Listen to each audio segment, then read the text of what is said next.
Hi, Adila Noora subject. ഇത് ഞാൻ കുറച്ച് ഓപ്പൺ ആയിട്ട് സംസാരിക്കാൻ ആഗ്രഹിക്കുന്ന ഒരു കാര്യമാണ്. ഇന്നത്തെ എപ്പിസോഡിൽ നടന്ന ഒരു വിഷയവും കൂടെ ബേസ് ചെയ്ത് പറയുമ്പോൾ നിങ്ങൾക്ക് ഏകദേശം പിടികിട്ടും.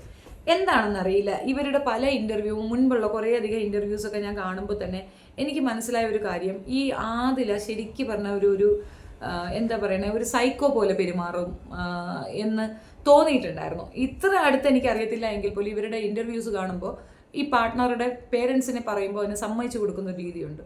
അപ്പോൾ എനിക്ക് തോന്നിയ ഒരു കാര്യം, ഞാൻ ഇസ്ലാം കമ്മ്യൂണിറ്റിയിലുള്ള ഒരാളായതുകൊണ്ട് തന്നെ അവിടെ നടക്കാവുന്ന സാധ്യതയുള്ള ഒന്ന് രണ്ട് കാര്യങ്ങൾ ഈ ഡ്രസ് കോഡൊക്കെയാണ്. ഡ്രസ്സിനൊക്കെ ചില റെസ്ട്രിക്ഷൻസ് ഉണ്ടാവും, നമുക്കൊക്കെ ഉണ്ട് റെസ്ട്രിക്ഷൻസ്. പറയും ഇങ്ങനെ പാടുള്ളൂ, അങ്ങനെ പാടുള്ളൂ, നിനക്ക് സ്വർഗത്തിൽ പോകണ്ടേ പിള്ളേ എന്നൊക്കെ ചോദിച്ചുകൊണ്ടുള്ള ഇൻസൾട്ടൊക്കെ സ്വാഭാവികമായിട്ട് വരും. അപ്പോൾ ഇതൊക്കെ ഉള്ളത് കൊണ്ട് തന്നെ, ഇങ്ങനെയൊക്കെ ഉള്ളത് കൊണ്ട് തന്നെ സ്വാതന്ത്ര്യം ആഗ്രഹിക്കുന്ന പെൺകുട്ടി അവിടുന്ന് പുറത്തേക്ക് വരാൻ നിൽക്കും. അതിനൊരു വഴിയായിട്ട് ആദിൽ നിന്നു എന്നാണ് ഞാൻ മനസ്സിലാക്കുന്നത്. സത്യത്തിൽ ഇതൊന്നുമല്ല കേട്ടോ, ആദിലെ ബ്രെയിൻ വാഷ് ചെയ്ത് കൊണ്ടുവന്നതാണെന്നാണ് ഇപ്പോൾ എനിക്ക് മനസ്സിലാകുന്നത്.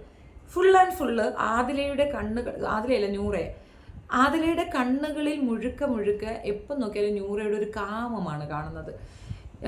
ഇവരുടെ ഒരു ലൈഫ് സ്റ്റൈൽ വെച്ച് നോക്കുമ്പോൾ ഈ ടോയ് ഒക്കെ ഉപയോഗിച്ചിട്ടാണ് സെക്സ് ഒക്കെ ചെയ്യുന്നത്. അതാണ് ഞാൻ ഈ സെക്സ് ആണോ ഇതിൻ്റെ ഒരു മാനദണ്ഡം എന്ന് വെച്ച് കഴിഞ്ഞാൽ പലരും പറയുന്നൊരു കാര്യം. ഇപ്പം എൻ്റെ ചെറുപ്പ കാലഘട്ടത്തിലൊക്കെ പെൺകുട്ടികളോട് അട്രാക്ഷൻ തോന്നും. കാരണം നമ്മുടെ കൂടെ പഠിക്കുന്ന കുട്ടികളുടെ അടുത്തൊക്കെ നമുക്ക് ഭയങ്കര സ്നേഹമാണ്, നമുക്ക് വിവാഹത്തിനോട് ഭയങ്കര വൈക്ലഭ്യവും അതിനെക്കുറിച്ച് ഓർക്കുമ്പോൾ തന്നെ ഒരു വെറുപ്പും നാണക്കേടും ഒക്കെ ഫീൽ ചെയ്യാറുണ്ട്.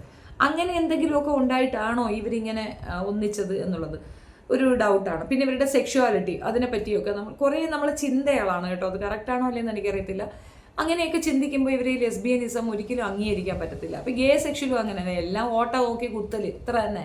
അതിപ്പോൾ ഈ ഓട്ടയാലും ആ ഓട്ടയാലും എല്ലാം അങ്ങനെ തന്നെ. ഞാൻ ഓട്ടകൾ മാത്രമാണെന്നുണ്ടെങ്കിൽ ആ ഓട്ടയ്ക്ക് പകരമായിട്ട് മെറ്റീരിയൽ വയ്ക്കും. അപ്പോൾ എവരി വേർ ഈസ് കുത്തൽ ഈസ് ദെയർ. സോ എന്തിനാണ് പിന്നെ ഇങ്ങനെ ഒരു കാര്യം? ഇവർക്ക് പരസ്പരം അതായത് ആണുങ്ങളോട് ഒരു വിമുഖത ഉണ്ടാകുക സ്വാഭാവികമാണ്. അപ്പം വേണ്ട, ഇല്ലാതങ്ങ് നിന്നാൽ പോരെ. സ്വവർഗം അനുരാഗികൾ എന്ന് പറയുന്നത് തന്നെ എനിക്ക് എന്താ പറയുക, പ്രകൃതി വിരുദ്ധമായിട്ടുള്ള ഒരു കാര്യമാണ്. നമ്മളതിന് പറയുന്നതും അങ്ങനെ തന്നെ, പ്രകൃതി വിരുദ്ധത എന്ന് തന്നെയാണ്. ഇപ്പം ചെറിയ കുട്ടികളെയാണല്ലോ ആൺകുട്ടികൾ ഉപയോഗിക്കുന്നത്, പ്രകൃതി വിരുദ്ധ പീഡനത്തിന് ഇരയാക്കപ്പെട്ടു എന്നാണ്. ഇത് തന്നെയല്ലേ ഒരു മുതിർന്നൊരു തമ്മി ചെയ്യുന്ന. അപ്പോൾ കുഴപ്പമില്ല, ഇത് ചെയ്യുമ്പോൾ കുഴപ്പമെന്ന് പറയുന്നത് ഇതിനെ ലഘുപ്പെടുത്തുമ്പോൾ ഉണ്ടാകുന്ന ബുദ്ധിമുട്ടുകളെ കുറിച്ചൊരു സൂചന തന്നേ ഉള്ളൂ.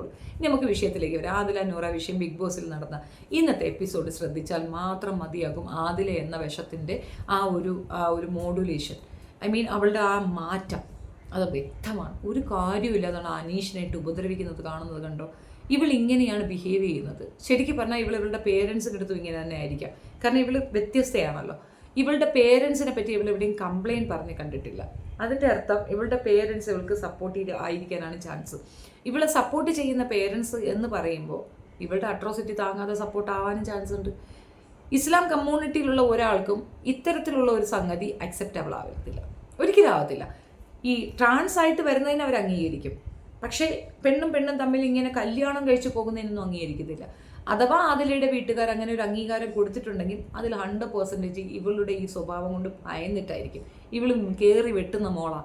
ഈ സംസാരം ശ്രദ്ധിച്ചിട്ടുണ്ടോ? ഇന്ന് പാത്രം കഴുകാൻ വേണ്ടി അനീഷ് ഒന്ന് വിളിക്കുകയാണ്.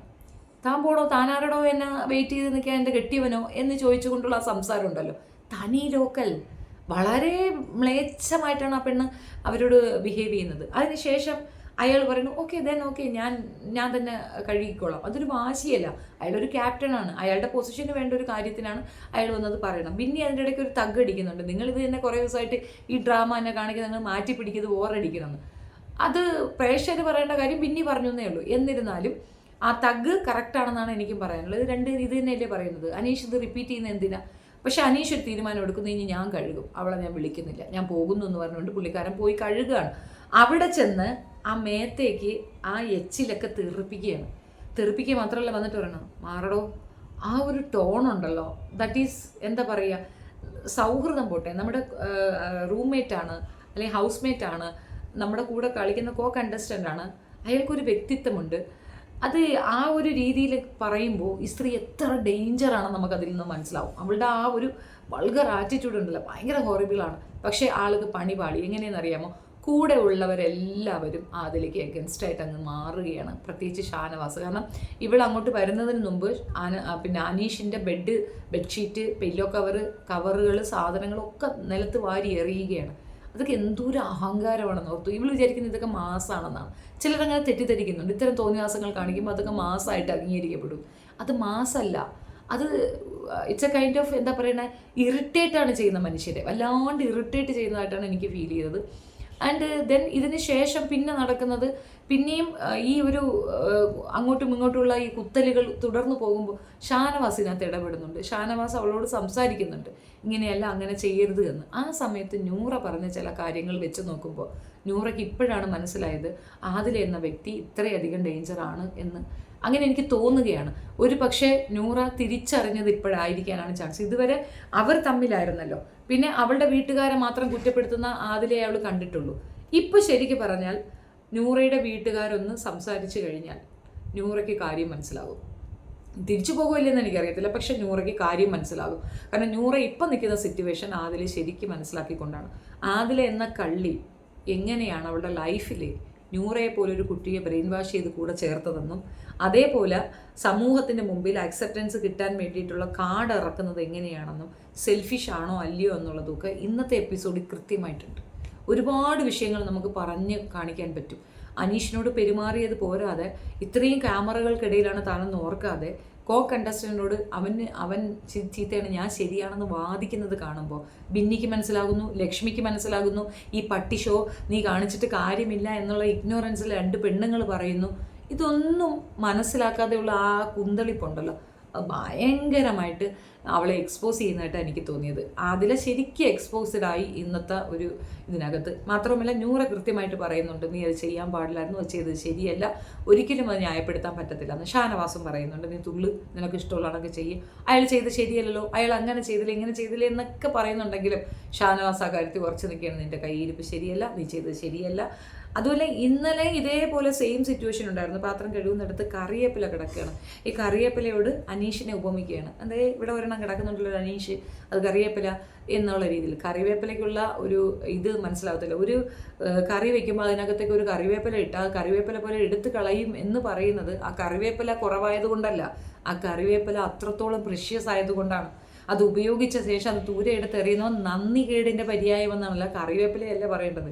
ഇവള് അയാളെ വളരെ മോശപ്പെടുത്തി പറയാനാണ് അത് ഉപയോഗിച്ചതെങ്കിലും സത്യം പറഞ്ഞാൽ ഒരു കറിവേപ്പില പോലെ തന്നെയാണ് അനീഷ് അവിടെ. അത്രയും മൂല്യങ്ങളുള്ള നല്ല ഗുണങ്ങളുള്ള ഒരു ഇല അത് തന്നെയാണ് അനീഷിന് കുറച്ചുകൂടെ അക്സെപ്റ്റൻസ് കിട്ടുകയാണെന്നാണ് തോന്നുന്നത്. പിന്നെ ആ കോയിൻസിൻ്റെ പേരിൽ കുറേ പ്രോബ്ലംസ് അനീഷ് മെൻ്റലി ഫേസ് ചെയ്യുന്നുണ്ട്. അതങ്ങ് തിരിച്ചു കൊടുക്കുന്നതാണ് നല്ലത്. ഷാനവാസ് അത് വെച്ച് കളിക്കുന്നത് എന്താണെന്ന് അറിയത്തില്ല.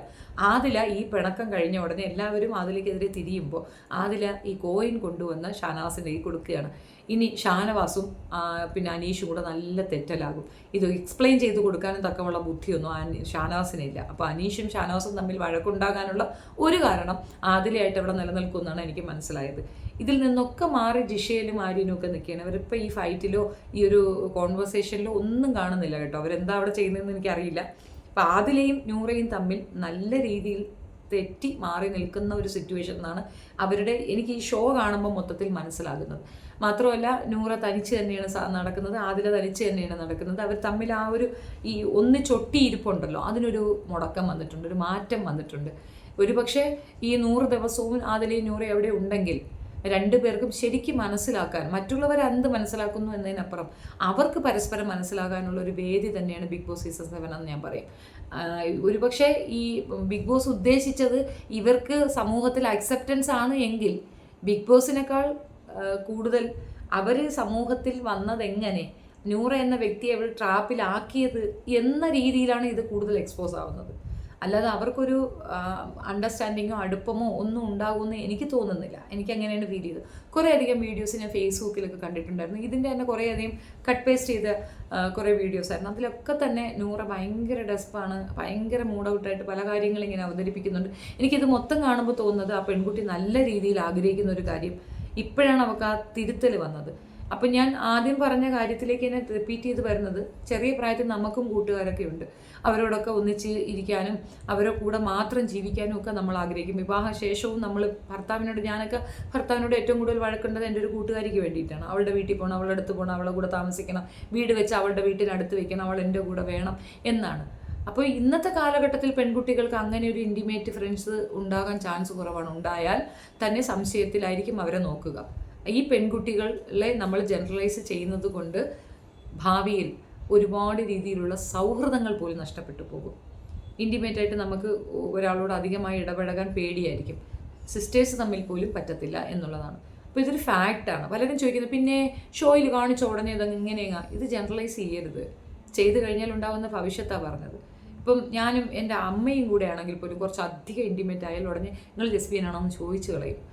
അത് നിങ്ങൾക്കത് ഇകഴ്ത്തലായിട്ട് തോന്നത്തില്ല, അങ്ങനെ അല്ലാത്തവർക്ക് അത് ഇകഴ്ത്തലായിട്ട് തന്നെ തോന്നും. ഇത് എല്ലാവരും അംഗീകരിക്കണം നിർബന്ധം പിടിക്കരുത്. എനിക്കൊരിക്കലും അംഗീകരിക്കാൻ പറ്റാത്തൊരു കാര്യമാണ്. ഞാൻ ചോദിക്കട്ടെ, ഇവരുടെ സെക്സ്വൽ ലൈഫ് എന്തായിരിക്കും? ശരി, ഇവർ ഒന്നിച്ച് ജീവിക്കുന്നു, ഇവരൊന്നിച്ച് ഉടുപ്പെടുക്കുന്നു, നടക്കുന്നു, കുടിക്കുന്നു, പിടിക്കുന്നു, സ്നേഹം, ഓക്കെ, എല്ലാം okay. But they have a sexual life, right? അവർ തന്നെ അവർ പോസ്റ്റ് ചെയ്ത ഫോട്ടോസിൽ തുണിയില്ലാതെ കിടക്കുന്നതുണ്ട്, രണ്ടുപേരും പുതപ്പ് മൂടി കിടക്കുന്നുണ്ട്. അപ്പം അവർക്കൊരു സെക്ഷൽ ഇതുണ്ട്. അതെങ്ങനെയാണ് ഇവർ സക്സീഡ് ചെയ്യുന്നത്? അതെങ്ങനെയാണ് ഇവർ ഫുൾഫിൽ ചെയ്യുന്നത്?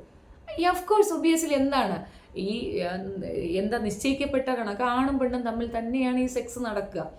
ഇത് ഇവർ ട്രാൻസുകൾ ചെയ്താലും ആണും പെണ്ണും തമ്മിലുള്ള ഇൻ്റർകോഴ്സ് പോലെ തന്നെയാണത്. എയ്തർ അവരുപയോഗിക്കുന്നത് ഒന്നെങ്കിലും ഒരു ടൂൾസ് ഉപയോഗിക്കുമായിരിക്കും, അല്ലാതെ വേറെ എന്താണ്? ഇപ്പം ഗേ സെക്ഷൽ നടക്കുന്നത് എന്താണ്? അവർ തമ്മിൽ ഇത് തന്നെയാണ്. പക്ഷെ എന്താ, അവിടെ ഒരു ഹോൾ ഉണ്ടാകും, അത്രയേ ഉള്ളൂ. അതിനിപ്പോൾ ബാക്കാണോ ഫ്രണ്ടാണോ എന്നൊന്നും എൻ്റെ അടുത്ത് ചോദിക്കരുത്. ഓൾമോസ്റ്റ് ഇത് തന്നെയാണ്. ഇതിൽ കൂടുതൽ എനിക്ക് എക്സ്പ്ലെയിൻ ചെയ്ത് പറയാൻ അറിയത്തില്ല. അപ്പം അങ്ങനെ ഒരു സെക്ഷുവാലിറ്റി നിങ്ങൾക്കിടയിലുണ്ട്. നിങ്ങൾ അതിനകത്തൊരു വെപ്പൺ ഉപയോഗിക്കുന്നുണ്ടെങ്കിൽ so why can't you marry person? ഡൗട്ടാണ്. ശരി, നിങ്ങൾക്ക് ഇനി ഒരാളെ വിവാഹം കഴിക്കാൻ പറ്റുന്നില്ല, ബട്ട് ഇതിനെ ജനറലൈസ് ചെയ്യണം നിങ്ങൾ ആഗ്രഹിക്കുന്നത് എന്തുകൊണ്ടാണ്? രണ്ട് വ്യക്തികളാണ്, നിങ്ങൾ രണ്ട് സുഹൃത്തുക്കളാണ്, അങ്ങനെയെങ്കിൽ പറഞ്ഞപ്പോഴേ ഇതിനകത്തൊരു സെക്സ്വൽ ലൈഫ് ഉണ്ടെന്ന് നിങ്ങൾ എന്തിനാ പബ്ലിസിറ്റി കൊടുക്കുന്നത്? അതിൽ കൂടെ എത്ര പേർക്ക് അത് ബുദ്ധിമുട്ടുണ്ടാകുന്നത് പറഞ്ഞില്ല. ഞാൻ പറഞ്ഞത് തന്നെയാണ്, കോളേജ് ലൈഫിലൊക്കെ നമ്മുടെ ഏറ്റവും അടുത്തൊരു സുഹൃത്തുണ്ടെങ്കിൽ നമ്മളെ സംശയത്തോടു കൂടി നോക്കുന്ന ഒരു സമൂഹത്തെ നിങ്ങൾ ഉണ്ടാക്കിയെടുത്തു എന്ന് തന്നെയാണ് അർത്ഥം. അല്ല എന്ന് പറയാൻ എനിക്ക് പുരോഗമനവാദം വളരെ കുറവാണ്, ഞാൻ കുറച്ച് ബാക്ക് വേർഡാണ്. പക്ഷേ ഇത് അംഗീകരിക്കാൻ നല്ല ബുദ്ധിമുട്ടുള്ളത് കൊണ്ട് തന്നെയാണ് പറയുന്നത്. അത് മാത്രമല്ല, ഇവരെ സാഹൂതം വീക്ഷിക്കുക, ശരിക്കും നോക്കാം, കൃത്യമാണ്. അവർക്ക് ഇടയിൽ ഉള്ള റിലേഷൻഷിപ്പ് അതൊരു സൗഹൃദ ബന്ധം മാത്രമാണ്. ഒരു സൗഹൃദം കരയരുത് എന്നുള്ളത് കൊണ്ട് മറ്റൊരു സൗഹൃദം സ്വന്തം കുടുംബത്തെയും കൂട്ടുകാരെയും ഒക്കെ നഷ്ടപ്പെടുത്തി ആ കുടുംബത്തിന് കൊടുക്കാവുന്നതിനേക്കാൾ വലിയ പ്രഹരം കൊടുത്തിട്ട് എൻജോയ് ചെയ്ത് നടക്കുകയാണ്. നിങ്ങൾക്കങ്ങനെ സാധിക്കുമോ? എനിക്കറിയില്ല. അങ്ങനെ ഒരു സന്തോഷം നിങ്ങൾക്ക് വരുമോ? എവിടെയെങ്കിലും ഒരു കോണിലെങ്കിലും ഒരു വേദന ഉണ്ടാവത്തില്ലേ?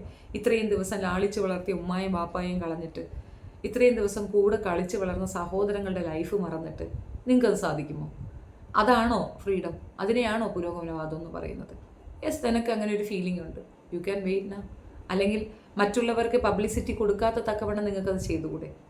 നിങ്ങൾ മറ്റുള്ളവർക്ക് ഈ സന്ദേശം കൂടെ കൊടുത്തിട്ട് ചെയ്യുമ്പോൾ നിങ്ങളുടെ കുടുംബക്കാർ അനുഭവിക്കുന്നത് പോലെ മറ്റു കുടുംബക്കാരും അനുഭവിക്കണമെന്നാണോ പറയുന്നത്? എന്തോ എനിക്കിത് ഉൾക്കൊള്ളാൻ ഭയങ്കര ബുദ്ധിമുട്ടുണ്ട്. അതുകൊണ്ടാണ് വീണ്ടും വീണ്ടും ഇത് തന്നെ ഞാൻ ചെയ്യുന്നത്, ഈ വീഡിയോ തന്നെ ചെയ്യുന്നത്.